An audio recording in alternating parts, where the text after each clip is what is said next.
Il est 13 h, bonjour à tous. Merci de votre attention. Voici les titres à la une de l'actualité ce dimanche. Une série documentaire hommage à l'action sociale mise au sens de l'humanisme de la première dame Dominique Ouattara a été réalisée par la Fondation des artistes africains. La compilation de films a été présentée au cours d'une cérémonie dédicace à Abidjan. L'équipe de production annonce la réalisation d'ici à août prochain d'un film documentaire inédit intitulé Dominique Ouattara, une vie au service des autres. Première visite en Côte d'Ivoire du nouveau président de la Banque d'investissement et de développement de la CEDEAO BIDC, Georges Donkor. Depuis sa nomination, il a échangé avec la ministre du Plan et du Développement, Niali Kaba, sur l'état des financements de la BIDC et les perspectives pour la Côte d'Ivoire. Au Mali, après sa démission vendredi dernier et celle de son gouvernement, le Premier ministre Mokhtar Ouane, reconduit à son poste, a été chargé par le président de la transition Bandao de former un nouveau gouvernement. Les tractations sont en cours, mais la tâche est pour le moment difficile. Voilà pour l'essentiel. Oui, bonjour à tous. Plus d'un an que le monde fait face à une pandémie meurtrière, la Covid-19. Après la peur face à l'inconnu, l'humanité a dû apprendre à faire face au coronavirus en l'attaquant de front par une longue et disputée course au vaccin. Conséquence de cette guerre de laboratoire, plusieurs vaccins sont disponibles et depuis quelques mois, certains d'entre eux ont été mis à disposition des populations. La Côte d'Ivoire a reçu 504 000 doses de vaccins AstraZeneca fin février dans le cadre du dispositif COVAX, une initiative portée par l'Organisation mondiale de la santé et d'autres institutions dont l'objectif est de s'assurer que tous les pays puissent avoir accès aux vaccins. La Côte d'Ivoire a également reçu 50 000 doses offertes par l'Inde. Comment évolue le processus de vaccination engagé dans le pays? Pour en parler, nous recevons ce 13 h le professeur Daniel Ekrat, directeur coordonnateur du programme élargi de vaccination. Bonjour professeur. Bonjour Monsieur Guivet. Et merci d'être avec nous sur ce plateau. Je vous retrouve dans une trentaine de minutes pour aborder le sujet à l'ordre du jour. Mais avant, poursuivons le cours normal de cette édition avec cette série documentaire hommage à l'action sociale mise au sens de l'humanisme de la première dame Dominique Ouattara. Série documentaire réalisée par la Fondation des artistes africains. La compilation de films a été présentée au cours d'une cérémonie dédicace à Abidjan. Nous le disions à l'instant dans les titres. L'équipe de production annonce à l'occasion la réalisation d'ici à août prochain d'un film documentaire inédit intitulé Dominique Ouattara, une vie au service des autres. Franck Quadio.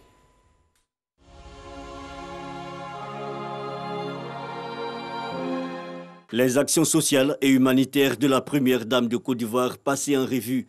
La série documentaire Dominique Ouattara, un cœur en action se décline en 4 films présentés récemment à l'épouse du chef de l'État par Edmond William, le producteur, président de la Fondation des artistes africains et son équipe. Le succès et la qualité de ces 4 productions audiovisuelles écrites et réalisées avec l'appui technique du journaliste Serge Akolia, Super Ebony 2019, ouvrent les perspectives d'un documentaire témoignage inédit. Il sera intitulé Dominique Ouattara, une vie au service des autres. Un film documentaire de 30 minutes, c'est-à-dire sa motivation pour accompagner son projet. Le social n'a pas de parti politique. Le social n'a qu'un seul sens, le bien-être de son projet. L'annonce de ce film qui ambitionne de retracer le parcours de la présidente de la Fondation Children of Africa a été faite au cours d'une séance dédicace et de projection à Abidjan. Elle est impliquée dans la lutte contre le travail des enfants, elle est impliquée dans le bien-être social des démunis, elle est impliquée dans l'autonomisation des femmes. Eh bien, tout ce dynamisme-là mérite d'être relaté. Dans un film documentaire, nous allons à la rencontre de tous ceux qui l'ont côtoyé et de tous ceux qui peuvent enrichir ce film documentaire. L'honorable Siaka Ouattara, député de Congo, Ambroise Kessé, parrain de la série documentaire, et le colonel Nyako Béatrice, marraine de la cérémonie, s'engagent à soutenir la réalisation de cette œuvre. Il a décidé de vraiment montrer aux yeux du monde qui est la première dame de Côte d'Ivoire, en l'occurrence notre belle-sœur, Mme Dominique Ouattara. Et j'ai dit que comme nous, à notre niveau, nous sommes aux côtés d'Edmond William en ce qui concerne la première dame. La phase de tournage du film Dominique Ouattara, une vie au service du prochain débute en juin. Le documentaire témoignage de 6 minutes sera disponible dans 3 mois. Et puis sachez que les populations d'Anyamé et de Maferé, des localités situées dans le sud de Comoé, ont célébré le développement de leur région tout le week-end. L'occasion pour elles de rendre hommage au président de la République Alassane Ouattara pour les différents ouvrages dont bénéficie leur région. Parmi les nombreux acquis importants réalisés dans cette région, on peut citer entre autres l'élargissement de la voie à Boisseau-Noé, l'alimentation de la ville d'Abidjan en eau potable à partir de Bonois et l'exécution de l'autoroute Abidjan-Bassam. Une célébration qui s'est tenue en présence du président du conseil régional, Eugène Akaoueli, placé sous le patronage du ministre d'État. Kobena Kwasi Adjoumani est parrainé par Ibrahim Magassa, cadre du Sud Comoé. Nous reviendrons sur cette actualité dans nos prochaines éditions. Ce qu'il faut également savoir, c'est que depuis sa nomination en février 2021, c'est sa première visite en Côte d'Ivoire. Présent à Abidjan, le nouveau président de la Banque d'investissement et de développement de la CEDEAO, la BIDC, Georges Doncor, a échangé avec la ministre du Plan et du Développement, Nialé Kaba, par ailleurs gouverneur de la dite banque. L'état des financements de la BIDC et les perspectives pour la Côte d'Ivoire ont été les sujets abordés par les deux personnalités. Cheikh Koné. Pour sa première visite de travail en terre ivoirienne, en sa qualité de président de la Banque d'investissement et de développement de la CEDEAO BIDC, le Ghanéen Georges Doncor n'a pas tari d'éloges sur la bonne santé économique de la Côte d'Ivoire, surtout le respect de ses engagements internationaux malgré le contexte de la Covid-19. Pour preuve, l'État ivoirien, selon le président de l'institution sous-régionale, a apuré toute la totalité des arriérés issus de la souscription à l'augmentation du capital de la BIDC. Et depuis donc ma nomination, je n'ai pas pu me rendre à Abidjan pour exprimer ma gratitude au gouvernement de Côte d'Ivoire. Et je le fais aujourd'hui parce que la Côte d'Ivoire est un pays important pour la banque. À ce jour, les engagements cumulés de la BIDC en Côte d'Ivoire s'élèvent à environ 300 milliards de francs CFA et concernent à la fois les projets publics et privés, les prises de participation et les différentes garanties accordées pour certains projets. Une coopération saluée par le gouvernement ivoirien qui entend la solliciter à nouveau dans la mise en œuvre du prochain PND. Le président l'a dit, ils interviennent dans beaucoup de secteurs, publics et privés, et je me réjouis qu'à l'issue de nos séances de travail, le président ait montré beaucoup d'intérêt pour 3 piliers du nouveau PND, au titre desquels je voudrais noter le pilier relatif au développement du secteur privé. Le président de la BIDC a souligné l'intérêt pour la banque d'accompagner l'État ivoirien pour le financement du PND 2021-2025. Il s'est dit par ailleurs engagé à mobiliser les ressources, notamment sur les axes relatifs au développement du secteur industriel, au renforcement de la qualité du capital humain et au développement des infrastructures dans les régions. Reportage de Cheikh Koné. Quittons les tours administratives du plateau. Prenons ensemble la direction de Katiola. La maison d'arrêt de correction de Katiola, dans la région du Yambol, a reçu ce week-end la visite d'un invité tout à fait spécial, le ministre des Mines, du Pétrole et de l'Énergie, Thomas Camara, qui séjournait dans cette région, s'est rendu au chevet des prisonniers. Il leur a offert des vivres et des non-vivres pour de meilleures conditions de détention dans cet univers carcéral. Kader Sogoto. Des vivres composés de riz et d'huile, des non-vivres, matelas et nattes, entre autres. Thomas Camara, ministre des Mines, du Pétrole et de l'Énergie, premier magistrat de la commune de Katiola, arrive les bras chargés à la maison d'arrêt et de correction de sa localité. Le faisant, il veut contribuer à de meilleures conditions de détention des pensionnaires de cet établissement. Suite à l'appel de notre gouverneur, que je salue d'ailleurs très respectueusement, pour ce nouveau style de management, cette façon de gouverner. Et merci d'être là aujourd'hui à l'occasion de cette cérémonie. Suite à votre appel, nous avons décidé de faire ce don pour que nos parents détenus puissent vivre dans de meilleures conditions. C'est lors d'une tournée de prise de contact avec les services sous sa responsabilité que le nouveau préfet de région a constaté avec amertume les difficultés de cette prison. Son appel à l'aide a été bien reçu par de nombreuses personnalités, dont le ministre Thomas Camara. Il s'en réjouit en même temps que les responsables de cette prison. Il a répondu spontanément et c'est conforme aux qualités que nous avons décelées dès notre prise de service. Franchement, on voudrait, au nom de l'équipe préfectorale, lui dire infiniment merci. Nous serons très heureux parce que certains ont dormi sur les matelas et de bonne qualité. Donc nous remercions M. le ministre de ce geste. Dans ces échanges avec le corps préfectoral, le ministre a tenu à rassurer quant à son soutien régulier sur les questions d'urgence à Katioula.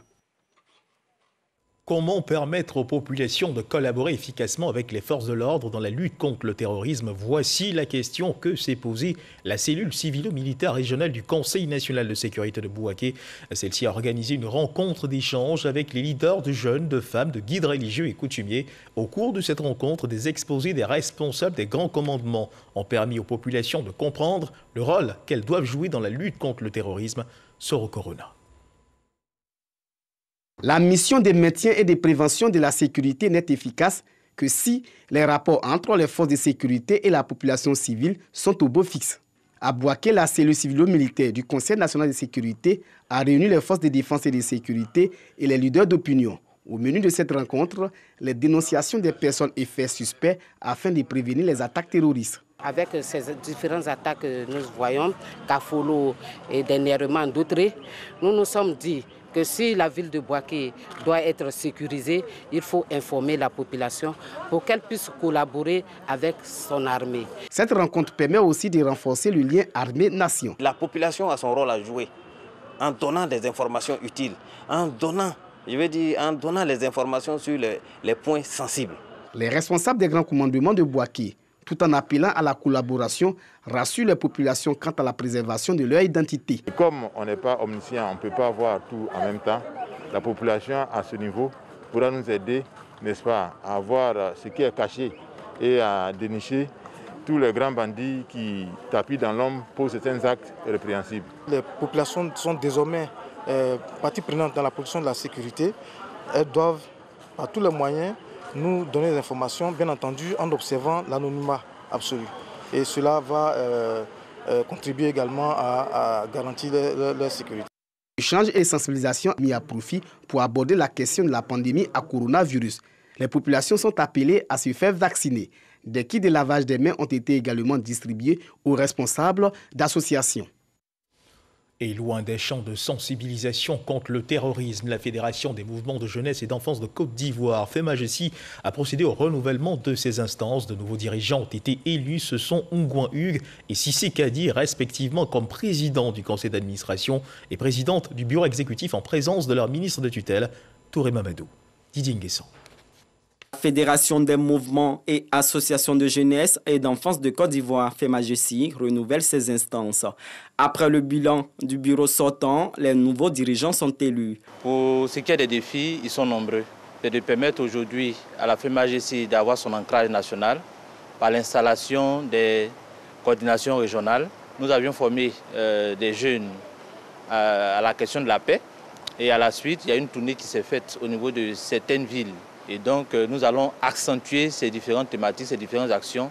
Les jeunes ont cette capacité, mais il faut renforcer. Il faut leur donner une lucane pour qu'ils puissent vraiment s'exprimer leurs problèmes et les problèmes seront résolus par nos autorités. La vie associative et la culture de la bonne gouvernance au niveau des jeunes est une opportunité pour ces derniers, selon le ministre Mamadou Touré, en charge de la promotion de la jeunesse. En allant à cette assemblée générale, et en renouvelant vos instances, vous participez pour moi au renforcement de la démocratie à vos seins. Et cela ne peut que garantir donc, un succès donc, à vos différentes activités. Cette année, c'est une année de renouvellement des instances de jeunesse dans notre pays. Et je souhaiterais que pour toutes les autres associations fêtières, ces renouvellements se passent donc, dans un esprit donc, de cohésion, de démocratie. La FEMAGESI compte 26 associations membres.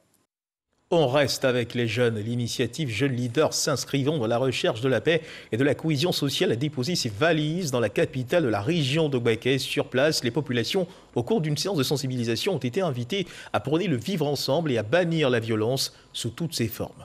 Kader Sogodogo.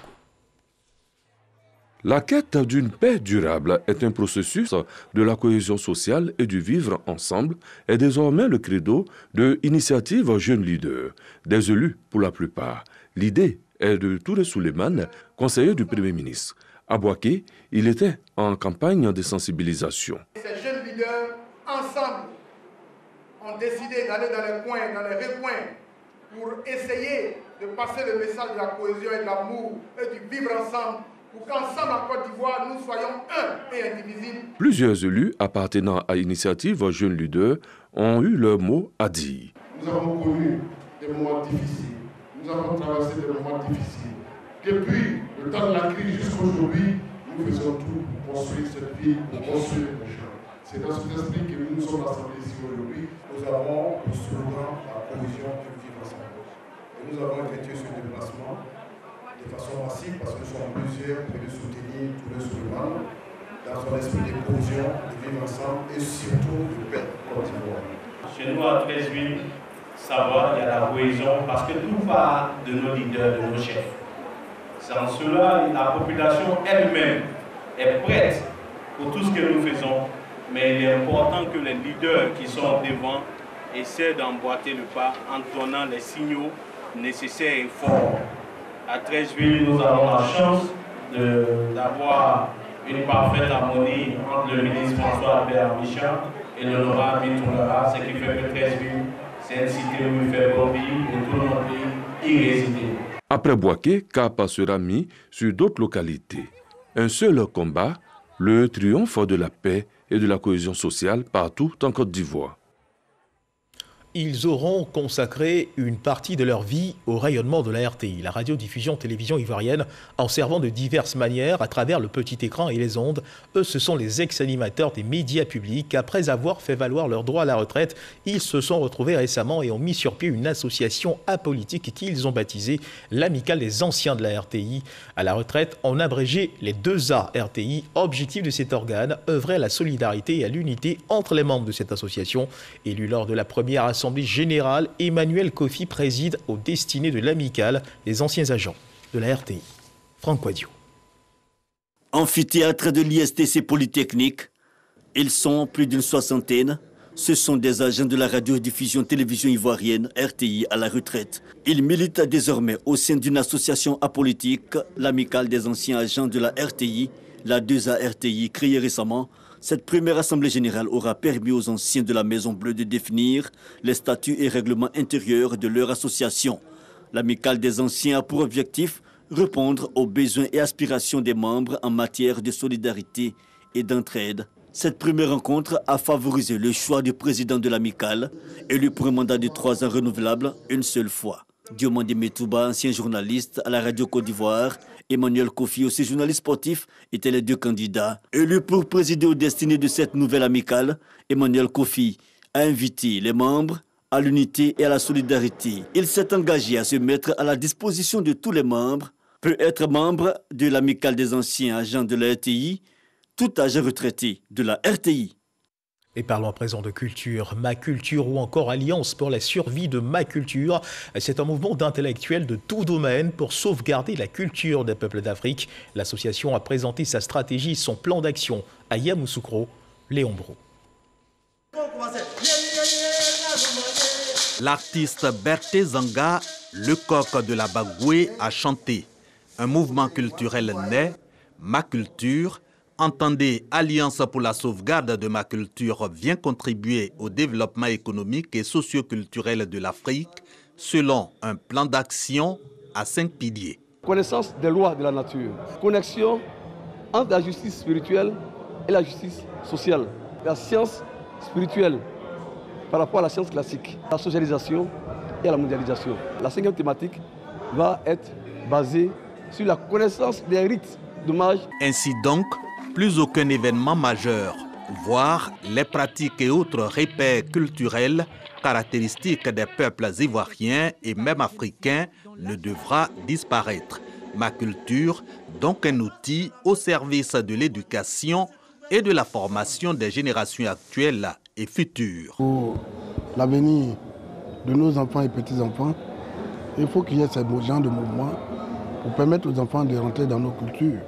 Parce que dans une région où la culture n'existe pas, et ces jeunes gens se promènent comme ça dans le vide, c'est comme des arbres sans racines. Ces grandes valeurs que sont la probité, la solidarité, la préservation de la nature, la paix, toutes ces grandes valeurs sont en train de disparaître au profit de la perversité, de la mauvaise foi, de la cupidité.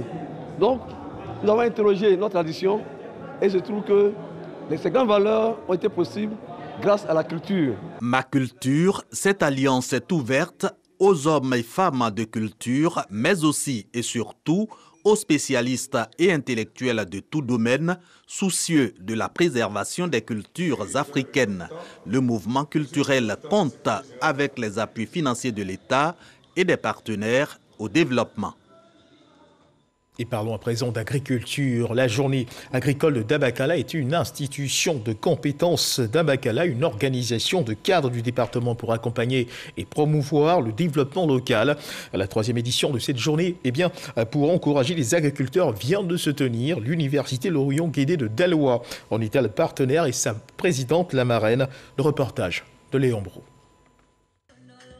Des chaussures, des machettes, des pulvérisateurs et arrosoirs, des semences et autres intrants pour 50 hectares, en plus d'un chèque de 3 millions de francs CFA, dont de l'université Lorion-Guédé et de sa présidente aux organisations d'agriculteurs de Dabakala à l'occasion de la journée agricole, une initiative de compétences Dabakala, association de cadres pour accompagner et promouvoir le développement local.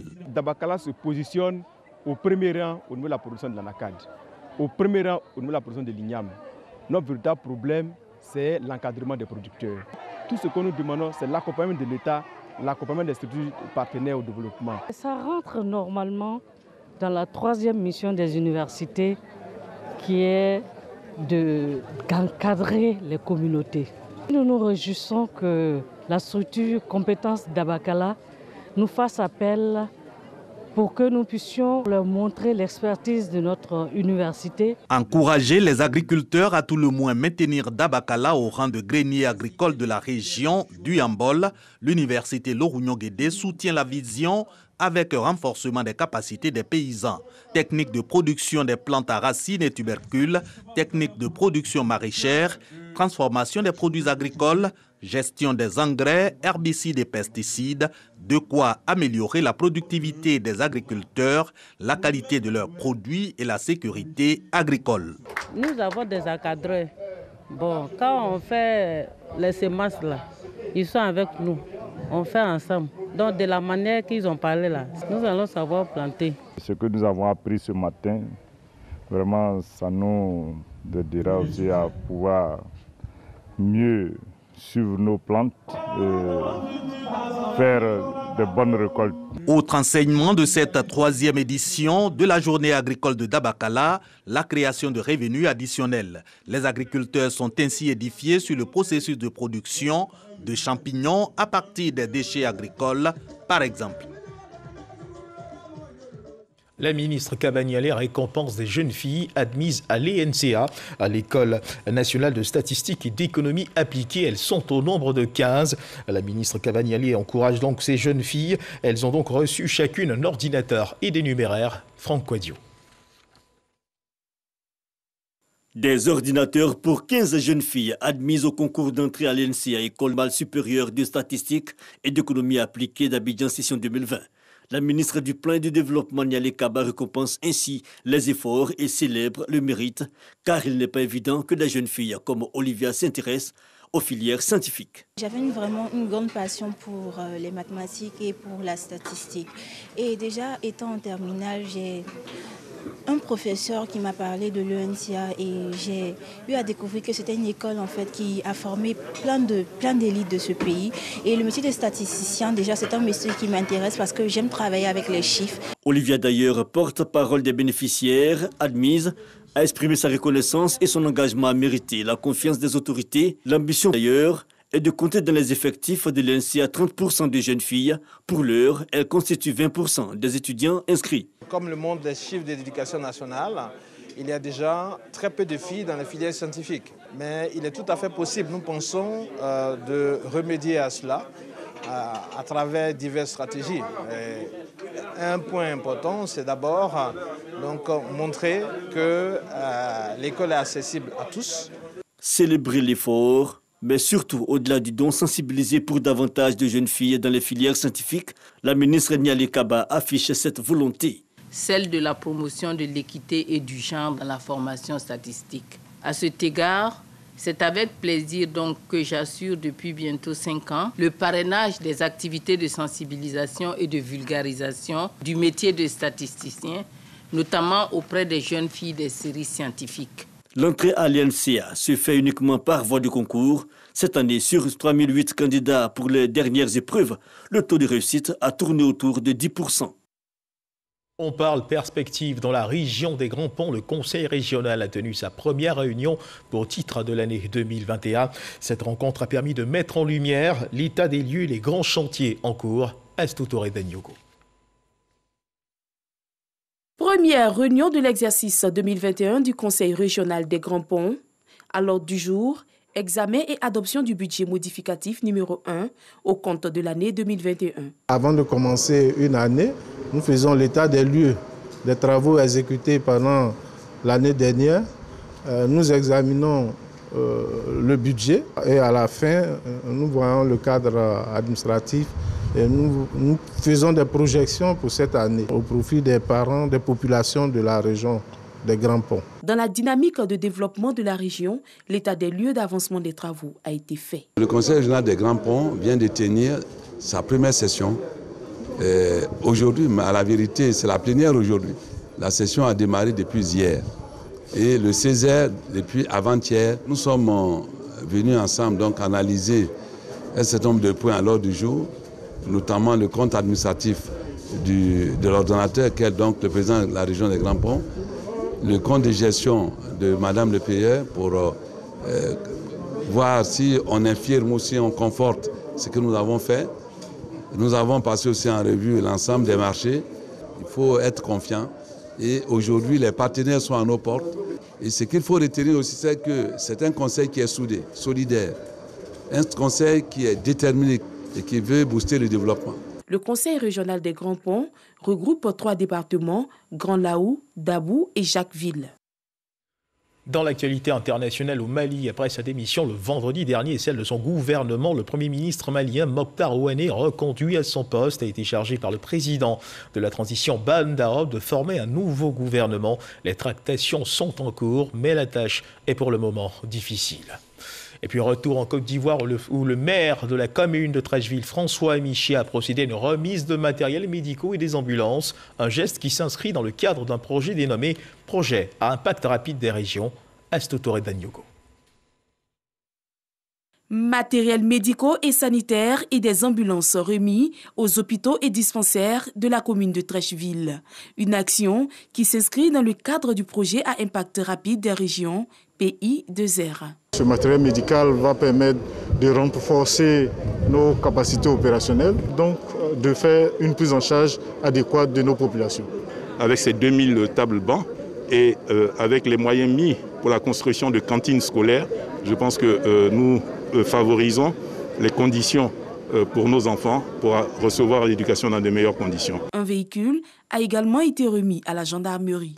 Nous, les gendarmes, au nom du commandant supérieur, le général de corps d'armée Alexandre Apalo Touré, nous aimerions humblement remercier le président de la République. Ce don va contribuer à l'exécution efficace du service. Nous en ferons bon usage pour le bien-être de nos populations. Que cette voiture mise à la disposition de la brigade de la race 3 permettra un meilleur suivi des décisions qui sont prises non seulement au Conseil national de sécurité, mais au niveau du comité communal de sécurité. Le projet à impact rapide des régions traduit en actes la politique sociale du gouvernement PS-Gouv. Et parlons justement de santé, il ne faut pas relâcher dans l'observation des mesures barrières. La Covid-19 est toujours présente en Côte d'Ivoire, assure dans un instant l'évolution de la maladie dans notre pays.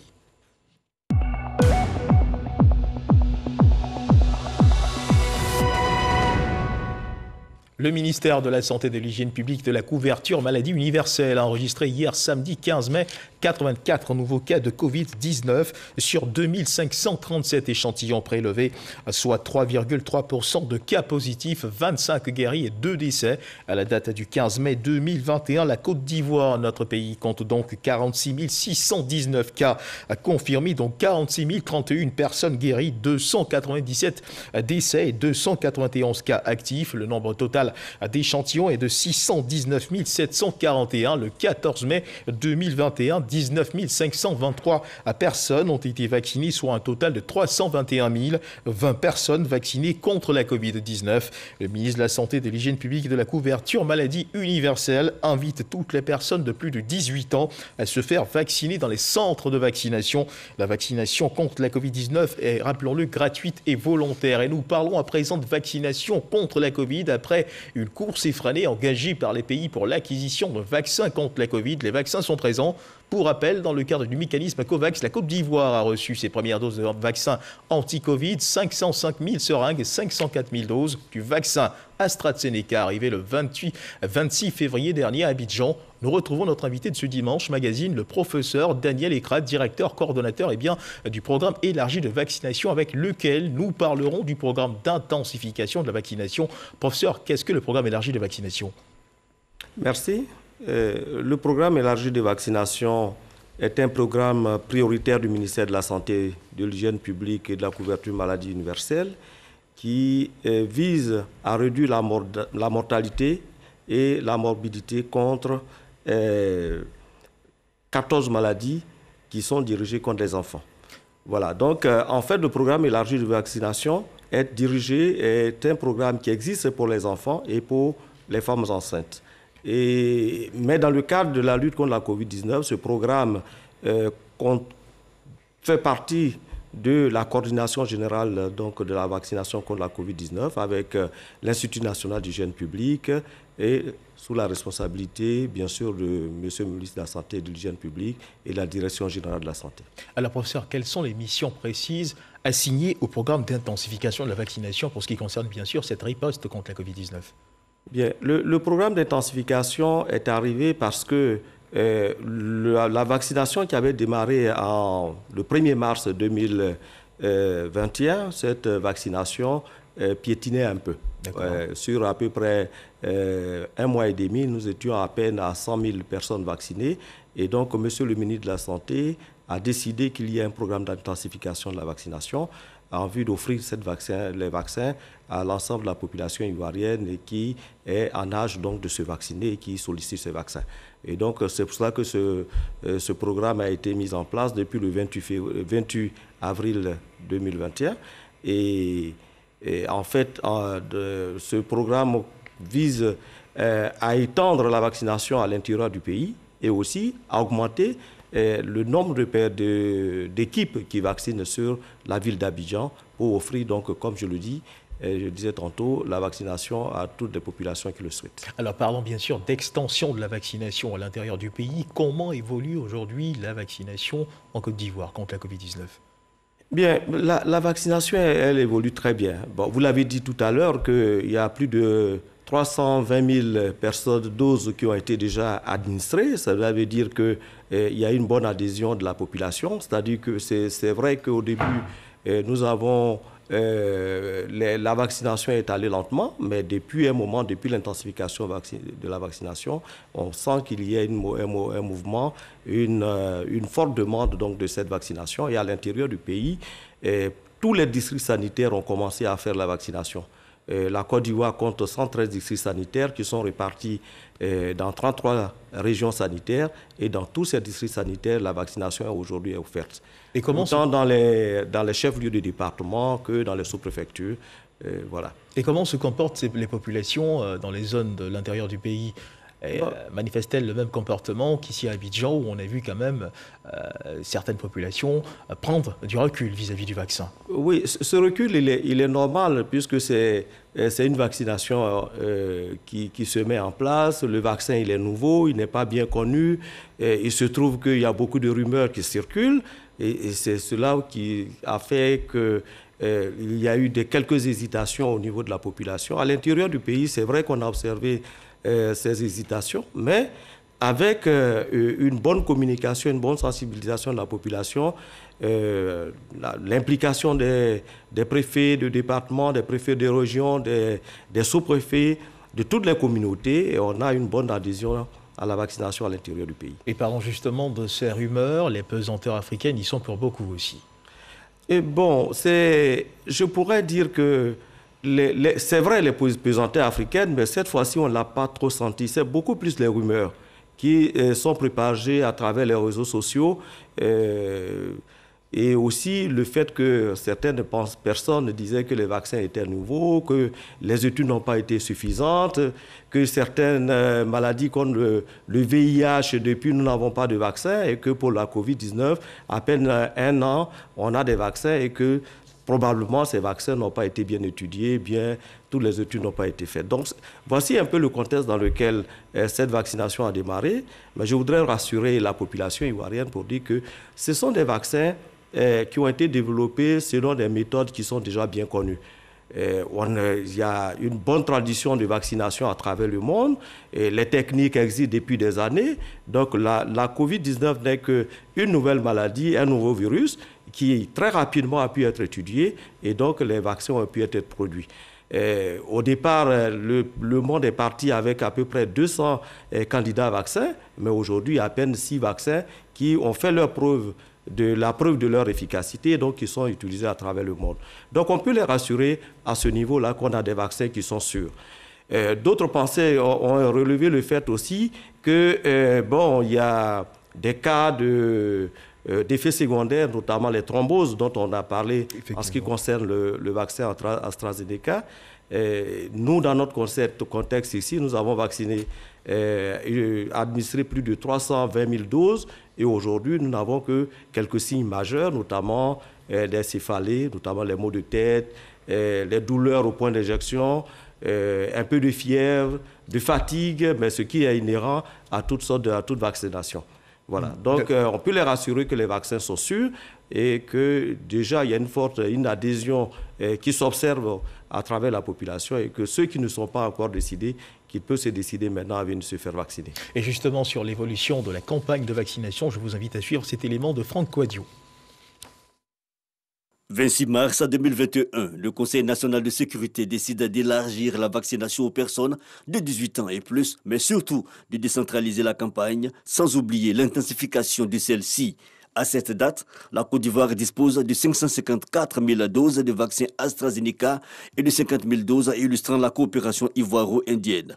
Les populations à travers le district d'Abidjan sont alors appelées à se rendre dans les centres de vaccination pour maximiser leurs chances de se protéger contre la pandémie. Et déjà, à la date du 1er mars, quelques 30 000 personnes, selon Ejenaka Aoulé, président ministre de la Santé, se sont déjà faites vacciner. Après le district d'Abidjan, la phase 2 passe désormais à l'étape de l'application, cette fois à l'échelle nationale. Et le 25 avril à Divo, le ministre Pierre Ongou Dimba, lors de la célébration officielle de la Journée mondiale contre le paludisme, annonce l'opération d'intensification de la vaccination dans tous les districts sanitaires du pays. À cette date, seulement 118 875 doses de vaccination ont été administrées. Pas suffisant. Il faut donc, avec une synergie interministérielle, améliorer la couverture vaccinale en mettant en œuvre un plan de communication encore plus efficace. Un programme de vaccination contre la COVID-19 élargi à tout le pays, c'était attendu. Et justement, cet élément de Franck Coadio qui nous offre justement l'occasion de rebondir sur une question. Professeur, comment travaille le programme élargi d'intensification de la vaccination pour justement aider une meilleure prise de conscience de la nécessité de se faire vacciner? En matière de vaccination, il y a deux volets. D'abord, l'offre de vaccination. L'offre de vaccination, cela dit que comment le ministère de la Santé et de l'Hygiène publique, la couverture maladie universelle, s'organise pour faire en sorte que les vaccins soient disponibles. Donc, au niveau de l'offre, nous pouvons assurer que les vaccins sont dans les districts sanitaires. Le programme élargi de vaccination a 9 dépôts régionaux qui sont donc répartis qui répartissent les vaccins à travers le pays. Et donc, ces dépôts régionaux ont déjà des vaccins qui sont disponibles et chaque district sanitaire vient s'approvisionner et organise sa vaccination avec des équipes d'agents de santé donc, qui offrent la vaccination. Donc, le premier aspect, c'est l'offre de vaccination. L'offre est bonne, elle existe et elle est bien organisée. Le deuxième aspect, c'est maintenant la demande. Comment la population doit être sensibilisée, informée que les vaccins existent dans les centres de santé pour donc adhérer à la vaccination. Donc, c'est le travail qui est fait aujourd'hui par M. le ministre lui-même. Et il a rencontré des religieux, il a rencontré même du Vokosi. Donc, le programme donc, de communication continue avec les différents groupes sociaux.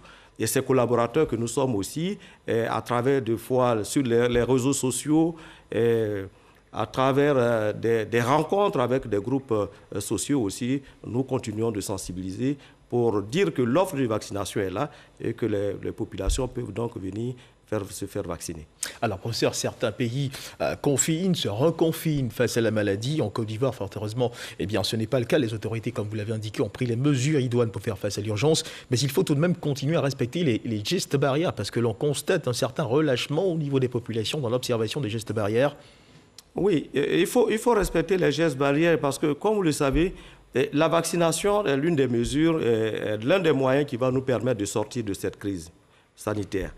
Mais pour que la vaccination puisse avoir un effet, une vraiment efficacité sur la progression de la maladie, il faudrait qu'on vaccine entre 60 et 70% de la population. Aujourd'hui, nous sommes très loin de cet objectif. Pour les vaccins que nous avons reçus, nous sommes qu'à 554 000 doses disponibles pour la population d'à peu près 26 millions d'habitants. L'objectif même de vaccination de l'État, lorsque nous prenons les 18 ans et plus, nous sommes à près de 16 millions de personnes que nous devons vacciner. Donc nous sommes très loin du compte. Donc du coup, il faut continuer à observer les mesures barrières, notamment le port du masque, le lavage des mains, l'observance de la distanciation sociale et faire en sorte que partout où il y a des regroupements, les mesures soient observées pour protéger la population.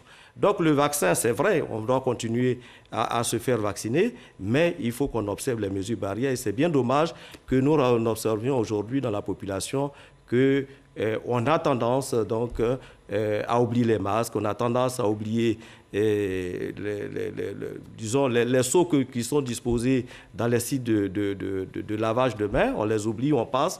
Les gels, nous ne les utilisons pas suffisamment. Il faut qu'on revienne aux bonnes pratiques. Aux bonnes pratiques parce que la maladie est encore là. Vous avez dit tout à l'heure qu'il y a plus de 46 000 cas et qu'il y a des cas actifs.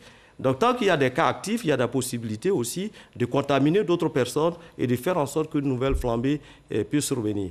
Donc, on n'est pas à l'abri d'une nouvelle flambée. Il faudrait qu'on continue d'observer les gestes barrières et aussi à continuer à nous faire vacciner. D'accord. Alors, à côté des actions de proximité engagées justement pour sensibiliser les populations à se faire vacciner, est-ce qu'il existerait d'autres moyens de permettre à ces populations de prendre conscience de l'existence même de la maladie ?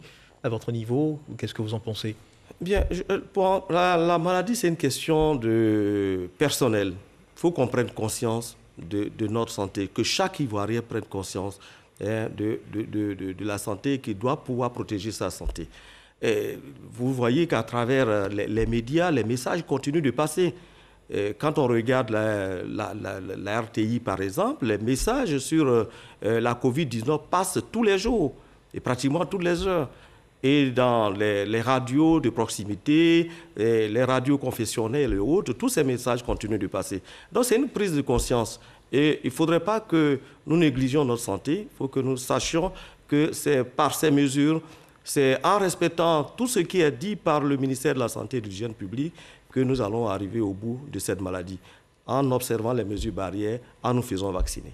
Merci professeur, merci d'avoir été avec nous à ce 13h. C'est la fin de ce journal. Je rappelle que dans le cadre du Dimanche Magazine de ce 13h, nous recevions le professeur Daniel Ekra, directeur coordonnateur du programme élargi de vaccination avec lequel nous avons parlé du programme d'intensification de la vaccination contre la Covid-19, mais surtout de l'évolution du processus de la vaccination contre la Covid-19 en Côte d'Ivoire. C'est la fin de cette édition. Merci de nous avoir suivis. Dieu garde la Côte d'Ivoire.